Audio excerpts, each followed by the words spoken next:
Okay, I'm going to use this video to do a couple things, explain this particular problem, and also to go through the question help idea. So any of these questions, or most of the questions I should say, not any of them, some of them have a few more options than others, but this question in particular, for example, you can go to question help, and you can go to help me solve this, and it'll walk you through the question. But it does change up the numbers and change up the question a little bit. So it's just telling you how to do the concepts, and then you have to go manipulate. When you go back to the question, if you use this option, when you go back to the question, you'll have to make sure you're using the right numbers, because you won't be able to just translate the help me solve this back into the problem, because it usually mixes up the numbers and sometimes even mixes up exactly how the question is asked. Like, for example, in this question, there's an exchange rate that we'll get to later on in the question. I think yours was 2 for 1. Sometimes this question has 3 for 1.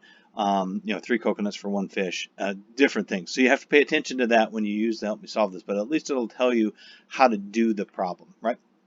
And then if you use that and you still don't get it, or there's something confusing in there, because every once in a while there is some things that are confusing in the help me solve this as well, you can click on the Ask My Instructor, and that will send me this problem, a working copy of this problem, so I can manipulate it and I can see what you've done, and it's easier for me to tell what you've done wrong if you've done something wrong, or it's easier to tell where you got stuck rather than just a screenshot. I can actually manipulate the problem as you were working on it. Okay, so so those are two great resources here. What I'm going to do here is show you how the Help Me Solve This walks you through questions when it's available for the questions, and we can explain this question to you here. And I think you got the first part. And really it was just the last part you're going, but I'll try to quickly go through the whole thing. Now, fortunately, well, again, when we go back to the question, it's going to change these numbers, but for this question right here, it has given you the same number of fish and number of coconuts for both Robin and Terry. So, but when we end this, help me solve this, and you go back to the question, I guarantee you it's going to change those numbers up there a little bit. And it may even change the exchange rate that they trade fish and coconuts. But so let's get into this. Okay, Robin and Terry are stranded on a desert island and consume 2 products, coconuts and fish. In a day, Robin can catch 2 fish or gather 10 coconuts, and Terry can catch 1 fish or gather 1 coconut, right? So identify who should specialize in catching fish. Determine who has the lowest opportunity cost in terms of coconuts. Well, Robin's opportunity cost of catching 1 fish is what? Well, is she or he, I'm not sure which, can catch 1 or 2 fish in 1 day or gather 10 coconuts in 1 day. Well, if Robin catches only 1 fish and then uses the rest of the time to gather coconuts, then Robin will be able to gather 5 coconuts, right? So Robin's opportunity cost of catching 1 fish is, in this case, 5 coconuts. And it'll allow you to check the answer and give you positive feedback there if you got it. If not, then it'll come up and tell you what you did. Well, try to tell you a little bit of what you did wrong and how to figure it out. Okay, so then Terry's opportunity cost of catching 1 fish is what? Well, we do the same thing.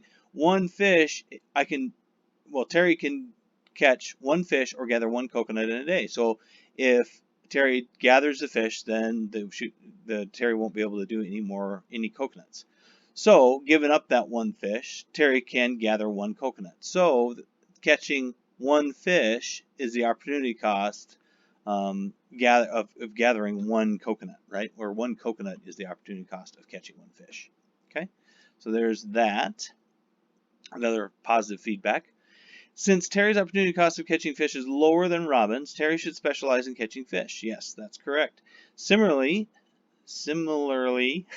Robin should gather coconuts because her opportunity cost of gathering coconuts is lower in terms of fish than Terry's. That's the whole idea of comparative advantage, right? So now suppose Robin and Terry engage in specialization and exchange, trading 3 coconuts for 1 fish. Okay, so I think your original problem, well, you can't see it here, but I think the original problem when I went through it, it said 2 coconuts for 1 fish. Okay, so you got to make sure when you go back and do this problem, just make sure you're keeping all these straight, right? The trading, but the ideas are all the same. Okay, so Robin will specialize by producing how many coconuts in a 6-day week? Well, Robin is producing only coconuts. and Robin can produce 10 coconuts per day, right? So in a 6-day week, my math is correct, Robin should be able to produce 60 coconuts. Hey, there's positive feedback, okay? And Terry will specialize by producing 6 fish in a 6-day week, right? And they didn't make you do that math, but if they did, if they, they could have asked you how many, lift that blank and made you figure it out. Well, in a 6-day week, it's easy, right? Terry's specializing in fish. That's all that Terry does in a 6-day week. That Terry would end up with 6 fish. Okay.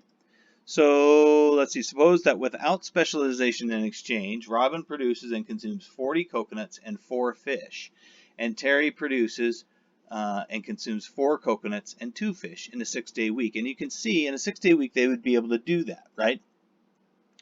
So if we look at this, we'll use Terry as the example, right? So Terry consumes and produces and consumes 4 coconuts and 2 fish in a 6-day week. Well, that makes sense because 4 of the days, it looks like Terry is producing coconuts, so Terry can produce 4 coconuts, and then the other 2 days, Terry's producing fish. So at the end of that 6-day period, Terry's got 4 coconuts and 2 fish. And likewise with Robin, right? Robin can produce, looks like 4 days, Robin's gathering coconuts, so that's 40 coconuts, 10 coconuts a day, right? And the other 2 days, Robin is fishing, and each of those days, Robin gets 2 fish, so that would be 4 fish total for 2 days, which makes sense. So 40 coconuts and 4 fish. Okay, so that's the self-sufficient numbers that they're talking about.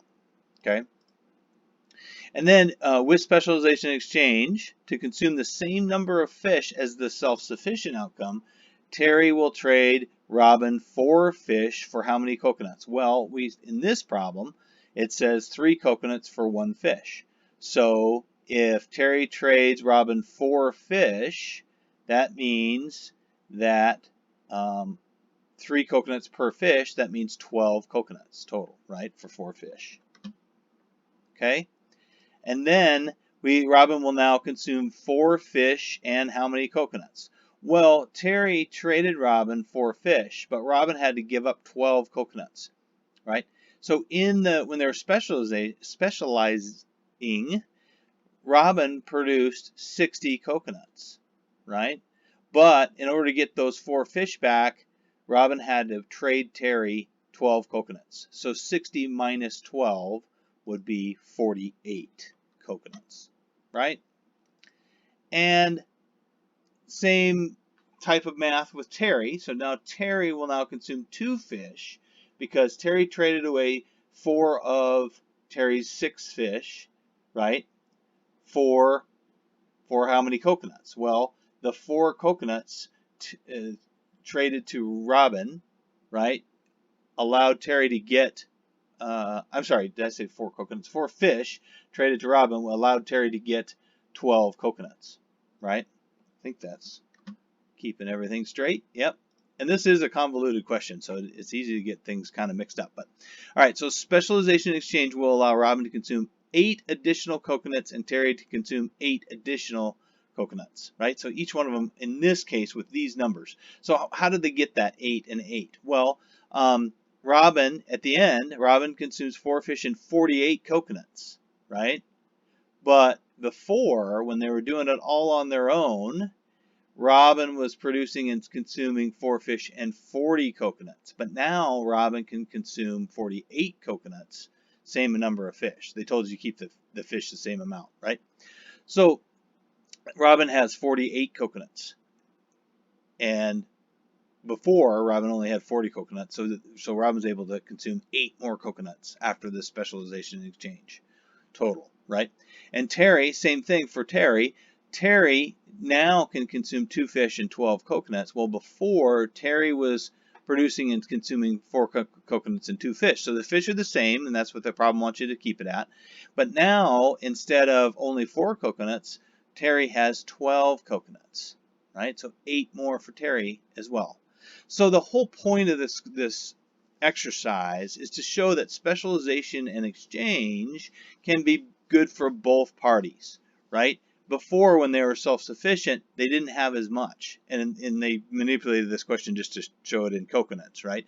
So they both gained 8 coconuts, right? They have 8 more coconuts than they would have had they not